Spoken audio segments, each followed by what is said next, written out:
This is the 3.5 gallon version of the Kohler Wellcomme toilet, one of the first ever made since at least the 1980s. One thing you might be able to tell is that this is based on the 5th generation Kohler Wellworth toilet, aka the first Gen Waterguard, which is known for not being the greatest. In fact, it was definitely one of the weaker Wellworths ever made. This is among one of the more stranger Kohler Flushometer bowls ever made, and it's very unique. But at the same time, it also has a few bit of issues that come along with it, and we'll kind of discuss that today. But that being said, this is probably one of the most unique toilets I've ever seen. Since this is based on the 5th Gen Wellworth, it carries over the bowl design pretty much exactly the same. And it's definitely one of the more interesting bowl designs I've seen. Also, the trapway opening is pretty much ported over, and it's still pretty much small, which was the big problem, is that the trapway in general was kind of small. Now let's have a look at a flush.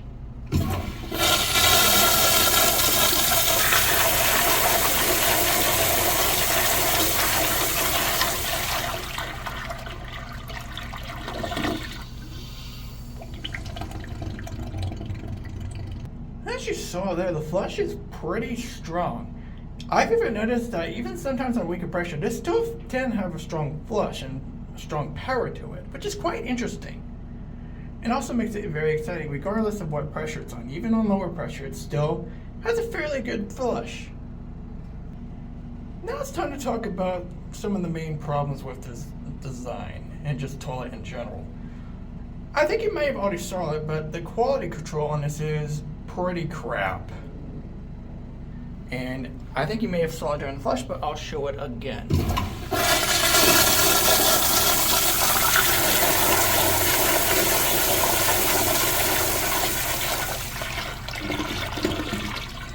I think you may have saw it in that flush entirely.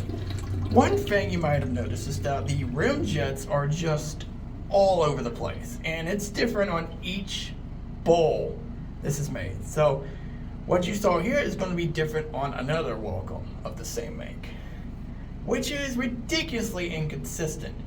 But at the same time, it makes each flush kind of interesting in a way. But it's still kind of pathetic how inconsistent the rim jets are. You may have also noted how inconsistent the siphon is. The first flush had a pretty long and good siphon, but the second flush I just demonstrated was kind of shorter and didn't really siphon out well. And it's pretty different per flush, which makes the siphon a little bit inconsistent.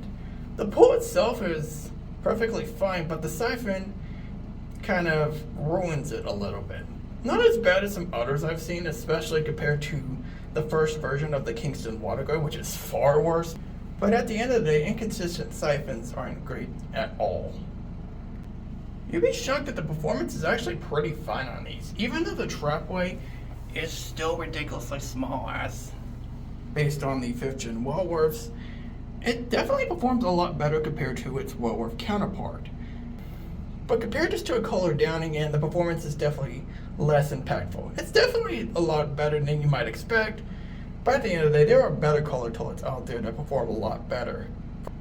The performance is also shockingly fine, even considering the fact the rim jets are all over the place. Considering the bowl is smaller and the flush swirl pretty much covers everywhere of the bowl, there's only like some spots that they might be missed.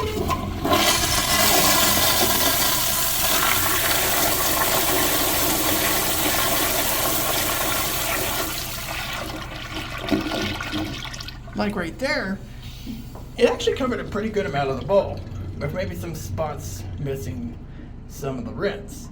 But due to the inconsistent jets, the bowl rinse can vary sometimes. And that is the 3.5 gallon version of the Kohler Wellcomme toilet.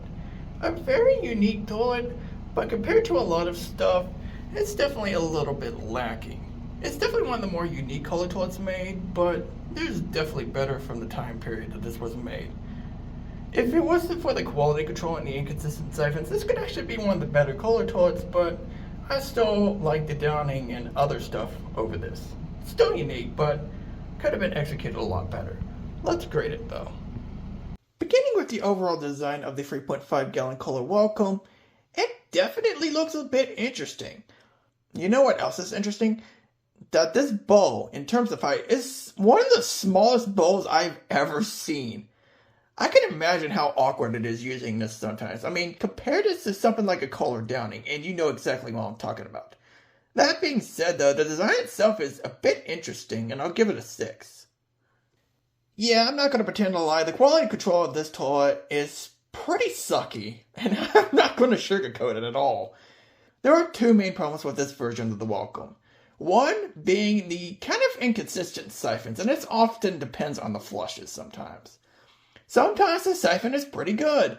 Other times it's either too short or sometimes not even existent. Now let's talk about the other problem, and I think most of you know what I'm going with this. The freaking rim jets are on cocaine. I mean, seriously, you can go from one Wellcomme to another Wellcomme, and the rim jets will just be all over the place. I honestly don't understand what they were doing with this, and why. But to be completely fair, at the same time, it makes each encounter a little bit more interesting, and I'll kind of discuss that later, but from a quality control standpoint, that's pretty stupid. And that often leads to very inconsistent bowlings, even though it's not even that bad. That being said, though, I have to give a quality control a 3. I mean, this is ridiculous. Thankfully, consistency, though, is a bit on the better side. Oftentimes, you'll get more or less the same thing. The trapways are usually consistent. Some might be larger or smaller than others, but honestly, sometimes you can barely even tell a difference. In terms of consistency, though, the bowl is pretty consistent, even if the quality control isn't, and I'll give it an 8. I've mentioned that I did not like the trapway on these toilets, and I still stand by it. While I definitely think it's a little bit better executed compared to the Wellworth that this spawned from, still not a great look for a commercial toilet. I mean, the opening is small and kind of tight, and that's not really something you want to be dealing with. This is the same problem I've had with even other versions of the Wellcomme, like the 1.6 from the 90s, and especially the High Crest spinoff. Those are major problems, but more so than this, which is kind of weird to say, but I'll kind of discuss about that later when we get to performance. I'm still giving it a 4, nonetheless. Man, I tell you, the flush is something alright. Most of the time, if you got good pressure, the flush is pretty exciting. And if your rim jets are properly aligned, this thing will have a pretty nice swirl. Most of the time. Now let's talk about how the weird inconsistent jets kind of affect the flush from time to time. Sometimes you might get a swirly flush, other times you might get a straight down flush. You never know with these toilets because each one is different from the last. This does make it a little bit more exciting in terms of what you might get, even if the straight down flush is a little bit worse than the swirly flush. I mean, let's be real here.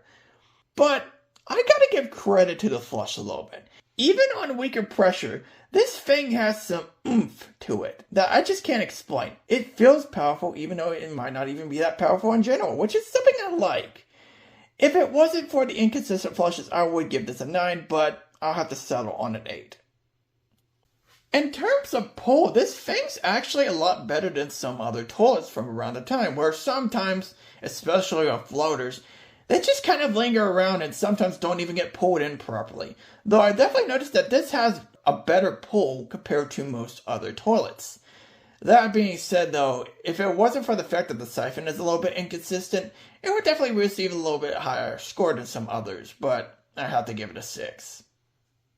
Oh boy, this is where we get a little bit weird. The performance is surprisingly fine. I mean, for something with a small trapway opening like this actually performs a lot better than its Wellworth counterpart.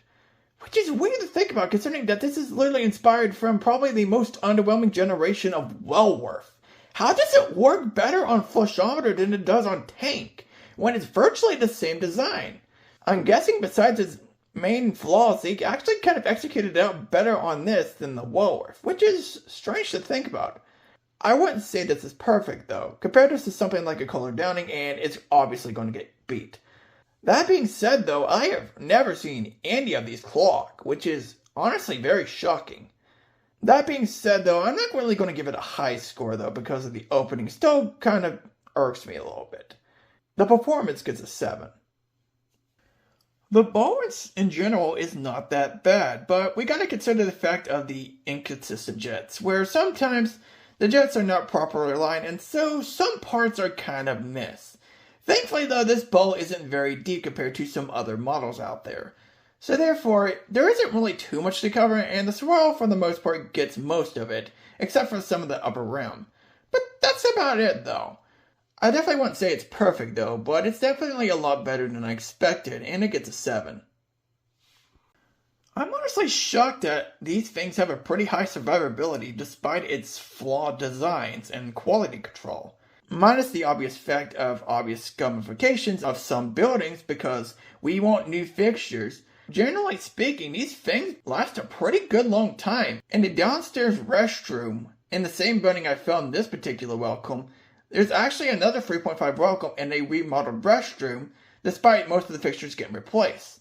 That's a testament to how well these things hold up. I'm giving this survivability an 8. Now let's talk about the overall value. Out of all the 3.5 Kohler fixtures made, this is definitely the most unique out of all of them. I mean, for goodness sakes, it's based on the most underwhelming version of the Wellworth Waterguard, and it's executed a lot better in Flushometer form. The flush is exciting, the performance is a lot better than I expected, as well as ball rinse. And this is just a very interestingly designed toilet in general. If it wasn't for the crappy quality control and the inconsistent jets, as well as the kind of smaller trapway this has, this would definitely get a higher score than the one I'm going to give it though. If only they just improved the quality control and made the trapway a little bit larger, I definitely would have given this a greater rating though. That being said though, this could have been perfected a little bit better though. But it's definitely a fun toilet to find every now and then, especially considering how strange the design is. It's a unique toilet, and I'm giving it a 7. And the final score of the 3.5 gallon Kohler Wellcomme toilet is a 64 out of 100. This is definitely one of the more unique Kohler toilets ever made. It's based on a generation of Wellworth that was not very good, so it's interesting to see how this was executed on the Flushometer side of things. It definitely isn't perfect though. The trapway is still kind of small for a commercial toilet, and the quality control is just an absolute mess. That being said though, I definitely think this is a lot more one of those toilets that's kind of fun to find every now and then. It's definitely a very unique toilet from its time, though I definitely would argue there's better.